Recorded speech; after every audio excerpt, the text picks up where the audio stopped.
Okay, good morning, my students. How are you this morning? I hope that you are all fine. This morning, we are going to continue our long-distance learning. And for today, we have new material, that is announcement. Jadi pada hari ini, kita akan melanjutkan PJJ kita, dan materi kita adalah tentang announcement. Pada kesempatan ini, Sir akan menjelaskan apa itu announcement. What is announcement? Announcement is an oral or written notice tag given to other people or public about a certain information.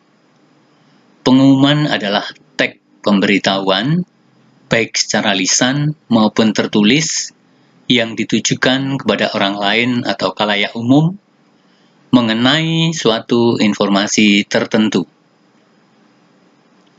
There are two forms of announcement. Jadi ada dua bentuk pengumuman. Oral announcement, pengumuman lisan, and written announcement, pengumuman yang sifatnya tertulis.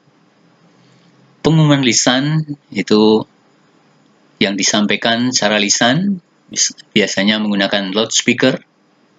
Ini biasa kita mendengarkan itu di bandara, di stasiun, di masjid, di sekolah, atau mungkin di tempat-tempat lain. Kemudian untuk pengumuman tertulis atau written announcement, ini biasanya ditempel di papan, di dinding, ya, atau juga lewat majalah atau mungkin surat kabar. Kemudian dilihat dari fungsi sosial, what is social function of announcement? The social function is to give information formally to others or public about certain event, activity, occurrence, or intention, etc. Atau dalam bahasa Indonesia, yaitu untuk memberikan informasi secara formal kepada orang lain atau masyarakat mengenai suatu event, kegiatan, ajakan, larangan, dan sebagainya. Then, how is the structure of announcement? Bagaimana struktur dari announcement? Generally, it consists of two parts. They are title and explanation. Jadi umumnya mereka itu terdiri dari dua bagian, judul dan yang kedua adalah penjelasan atau informasi detail. Nah, itu dapat dijelaskan sebagai berikut. Judul, kemudian yang penjelasan detail itu bisa dibagi menjadi beberapa poin. Ada stating receiver, yaitu menyatakan penerima, siapa yang dituju dari pengumuman itu. And then, starting purpose, menyatakan tujuan dari acara itu diselenggarakan. And then, stating day and date, menyatakan hari dan tanggal. Ini biasanya menunjukkan waktu, kapan. And then, stating place, menyatakan di mana tempat acara tersebut diselenggarakan. And then, informing sender, menyatakan siapa yang melaksanakan acara tersebut, atau juga kontak person yang biasa atau yang bisa dihubungi. Nah, contoh, ini ada contoh undangan, pengumuman. Graduation party. Ya.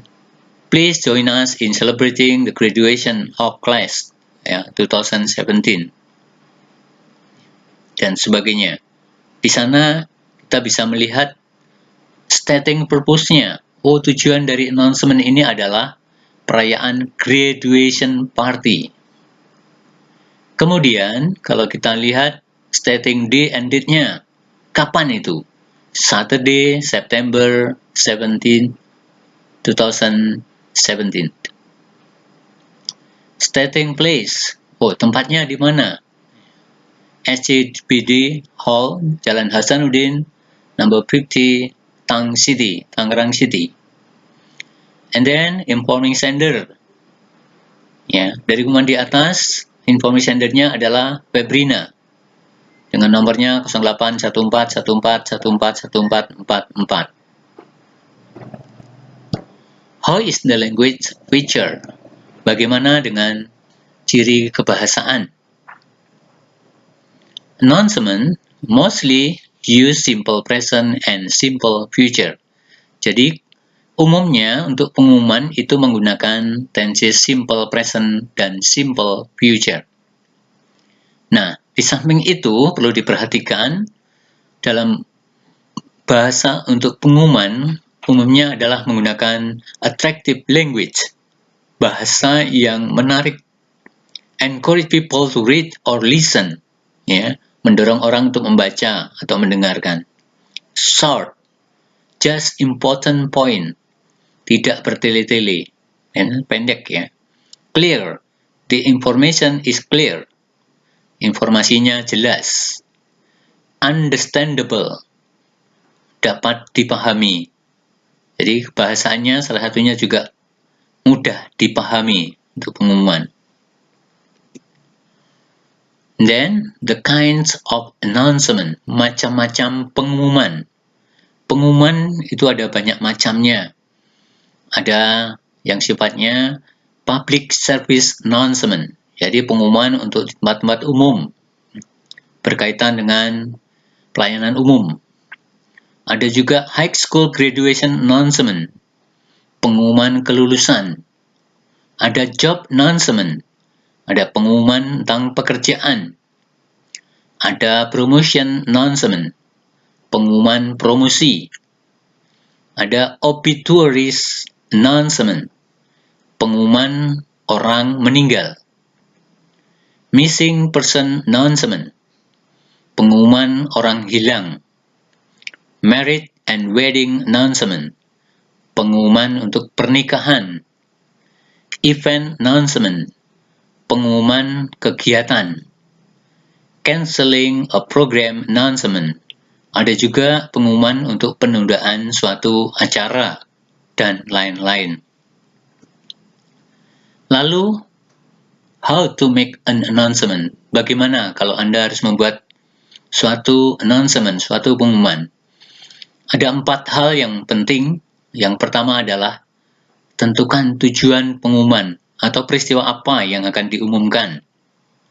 Entah itu untuk berkumpul, entah itu untuk hadir, dan sebagainya. Yang kedua, waktunya. Kapan terjadi? Hari, tanggal, jam. Yang ketiga, perlu diperhitungkan lokasinya, tempatnya di mana peristiwa itu akan terjadi. Yang keempat adalah kontak person. Ya, jadi siapa yang bisa dihubungi. Kemudian ada juga catatan kalau kita membuat announcement tag harus singkat, jelas, dan bahasa yang mudah dipahami. Kemudian pertimbangkan lebih dahulu tujuan membuat pengumuman. Karena pengumuman bukanlah sekedar pernyataan, tapi juga meningkatkan relasi bisnis, menambah tingkat kepercayaan. Ini misalnya kalau kita memberikan pengumuman tentang produk baru. Kemudian berilah fakta dalam pengumuman dengan seperlunya. Tidak perlu berlebihan agar tidak mengubah tujuan Anda. Nah, ini poin penting lagi yang keempat adalah jika Anda sudah selesai membuat pengumuman, jangan lupa cek terlebih dahulu dengan cara proofreading. Siapa tahu ada salah eja, atau ada frase yang kurang tepat, kalimat yang kurang efektif, dan sebagainya. Bisa diperbaiki.